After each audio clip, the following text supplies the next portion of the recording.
Hey, I'm ElusiveKev, Mr. Kern. Welcome to GameStop Car Extremers. We're having a 5-lap race in the 1986 Chevrolet Opala stock car around the Jacarepagua. I apologize for my terrible pronunciation there. The Rio Historic Circuit, as we're having a rolling start from third position. Looks like we dropped to fourth as we're a bit cautious into that first corner, and this second corner, it just goes on forever. It's much longer than you expected to go. The lovely long radius left hand corner, and you can just break into that much deeper than the AI will in this race, for example, so you can carry much more speed through the apex and get on the power quite early as well, even though it does mean you're going to be fighting the car quite a bit.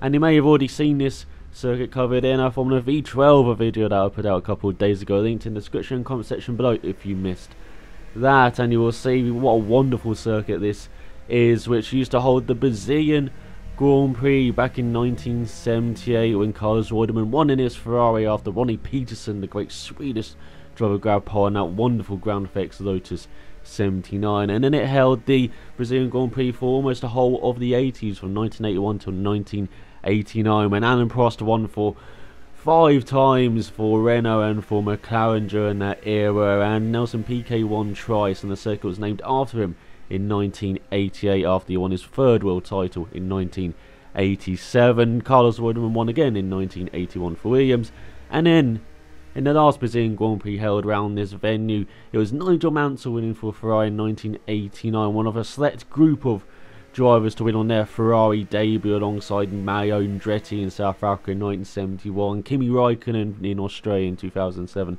and Fernando Alonso in Bahrain in 2010, when a famous race where Mansell thought that the troublesome, paddle shift gearbox that Ferrari developed under the watchfire of John Barnard, they had trouble with it in winter test, and Mansell famously didn't think he would finish the race. He thought the car would break down and booked a fight, midway through the race, but somehow through everything the car made it to the end, and Mansell won the race as well. A superb debut for a season that would just be marred by that paddle shift gearbox, as Mansell, that was the first win for a paddle shift gearbox in F1 in 1989 for the semi-automatic paddle shift gearbox, which of course all the cars have nowadays, and that's where it all begun. So yeah, it's a circuit with lots of history, and it's fantastic to see it in this game. It nicely complements the Interlagos historic circuit, which also used to hold the Brazilian Grand Prix in the 70s, from 1972 when it was on the calendar, and then from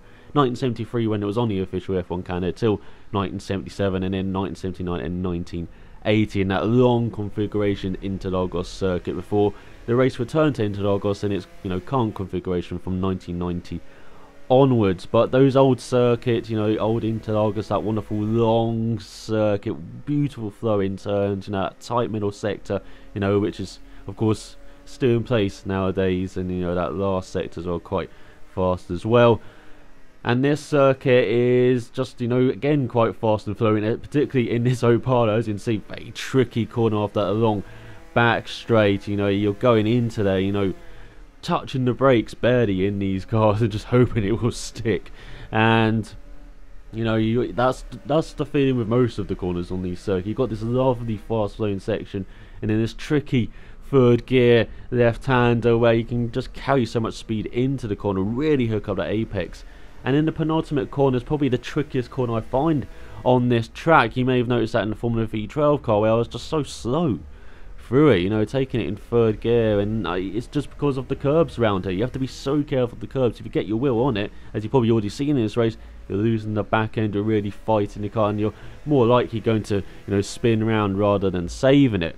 And yeah, that penultimate corner, I just cannot figure out the right line to do it. In the Opala, you see there, I'm in 3rd gear and I'm lifting loads. If I carry too much speed, the back end goes around, I'm spinning. If I carry not enough speed, as you see, I just lose pace compared to the AI, lose that draft basically down that front straight, as I'm not really going to make up that time in the last corner as hard as I try. And yeah, it's just such a tricky circuit, such an old school circuit. It's one of the best circuits I believe Reese have done, as putting the power on early. You've got to be careful in this car.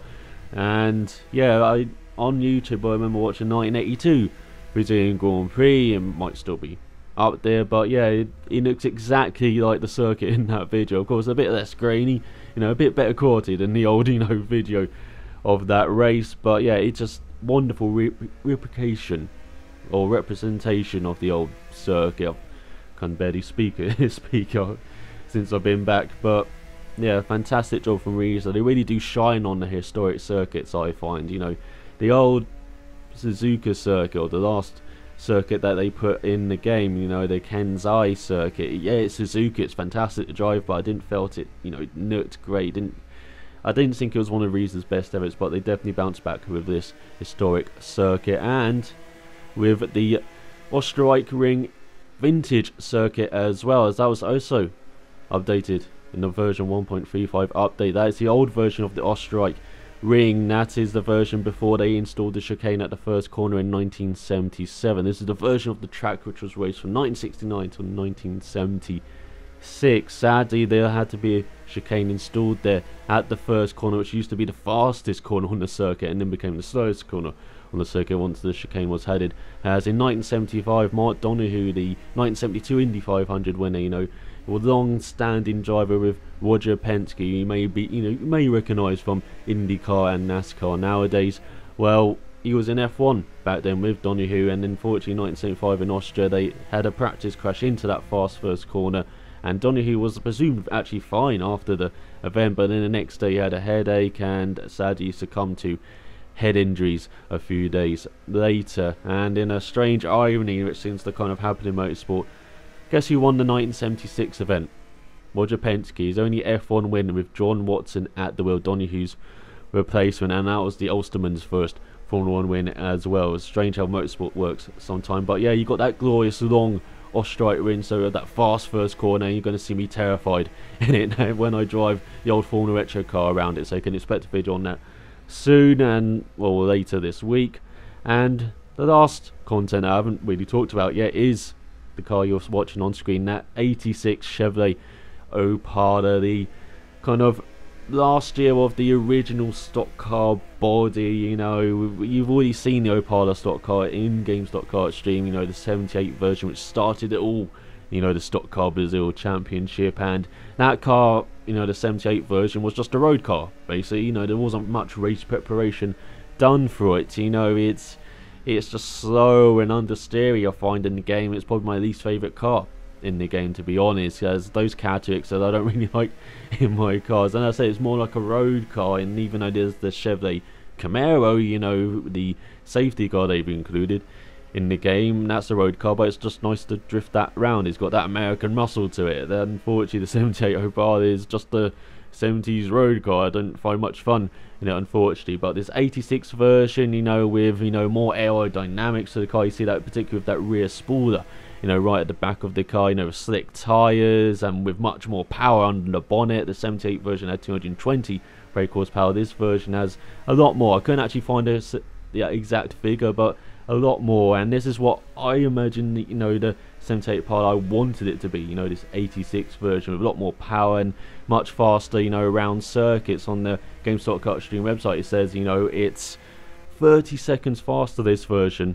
than the 78 version round the Interlagos circuit. So yeah, much more race prepared, these cars, as we battle for the win on this final lap. And yeah, it's just great fun to drive. I'll probably be driving this quite a lot more than I did the 78 version. You may be wondering, why is it the 86 version? Why not the 87 version or 88 version of the car? Well, in 87 there were major changes happened to the cars. General Motors, Chevrolet, poured investment into the car, and they had a lot more aerodynamics, and the cars looked radically different than they did from the version you're seeing on screen. So that's maybe why Risa chose the 86 version, as it's the final year, as I said, with this kind of original stock car Brazil body shape that began in 1978. As we dive down the inside into that tricky hairpin leading onto the long back straight, as we go into the lead for the second half of this race. But yeah, you've already seen this circuit, wonderful car to drive as well, and expect the vintage Österreich Ring to have a look around that track in that Formula Retro car coming later this week. But also for Risa, in the past few days, they haven't just had this version 1.35 up, they had in the last content they promised to had, from over a year ago when they made the game, Extreme. They also announced their crowdfunding plan, and that is going to add more content if the fans back them, as they're asking for around $75,000. I think the Indiegogo page in the comment section below if you want to check it out. And basically they're asking for money to help continue bringing free updates to this game for the next year, maybe year and a half, and to help fund their next game as well, that infamous Senna game, which, you know, it sounds like it's going to be a big deal for them. You know, it sounds like they're going to bring lots of content to that game as well. But yeah, we're basically investing for new content, new tracks, maybe off-road racing as well, dynamic red, you know, night racing, and lots of new tracks like modern Montreal, V10 F1 cars, and, you know, V8 supercars as well. But yeah, lots of content coming from that. Looking forward to see how well that crowdfunding campaign does. But I hope you enjoyed the race, hope you enjoyed this car and track. Thanks for watching, I'll see you next time.